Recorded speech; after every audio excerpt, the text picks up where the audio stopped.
Hey, good morning. Let's go over today's trade plan. So in the overnight session, buyers held ES above the previous VPOC of 2060.75 and pushed ES up towards the 66 to 68 area, which was the overnight resistance. At this point, heading into the open, we have pre-market resistance at 67.5 to 68.5, and then it's basically the all-time high at 70.25 to 72.25.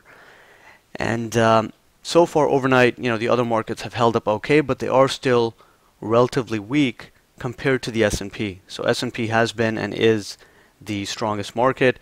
Russell so far is the weakest, relatively speaking.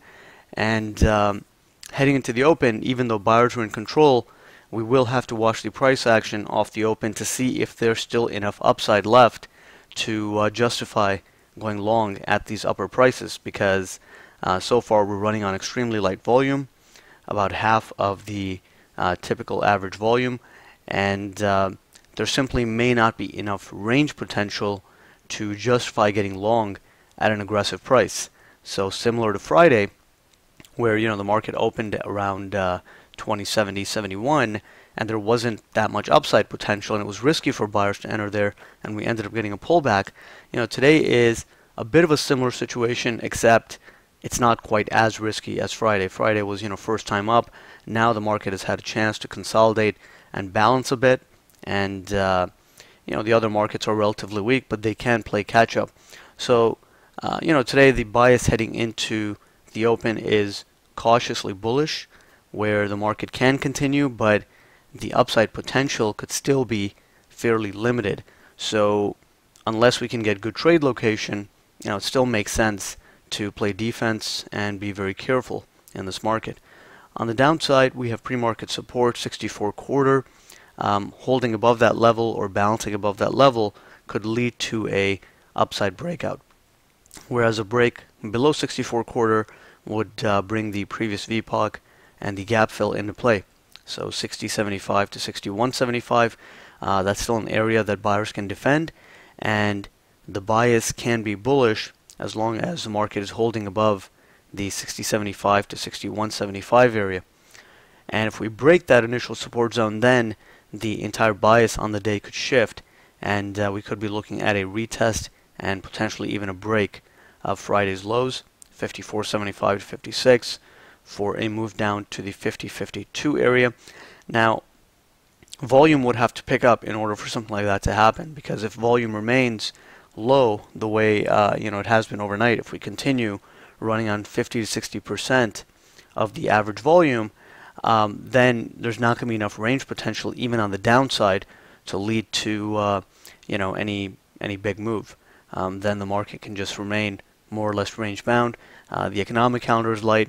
There's nothing major due today, and we have some more reports due tomorrow, and then several econ reports due on Wednesday. So today could be yet just another consolidation type day where we just balance and perhaps make a marginal high, but not a big new high like we did on Friday. So now there's really no major catalyst to support that idea, and for that reason the upside could be limited. It doesn't mean that we can't make a new all-time high, but it's not going to be a major high in my opinion. I think it'll be maybe a marginal high like 2 or 3 points, maybe a little bit more, but at this point we do have to be careful on the long side as well. And then if we start seeing some clear signs of a rejection or failure, then that could still set up a short down into initial support. The problem with shorting the S&P right now is that it is the strongest market of the equity index complex, and if you're shorting the S&P, it's just going to be a bit more difficult. Whereas Russell is the weakest, and on the short side that market has been working out much better. So right now we just have to be very careful, because the market is near all-time highs but on very light volume, relative weakness in the other markets. We have to take all of this into account, and there are certain days and certain times in the market where it's just much better to play defense and preserve capital instead of pressing. And if the volume remains light, then today's going to be one of those days where it's better to preserve capital rather than take any aggressive trades. So that's the context heading into the open. Let's see if the other markets can continue pressing higher. If they do, then S&P still has a shot at printing a new high.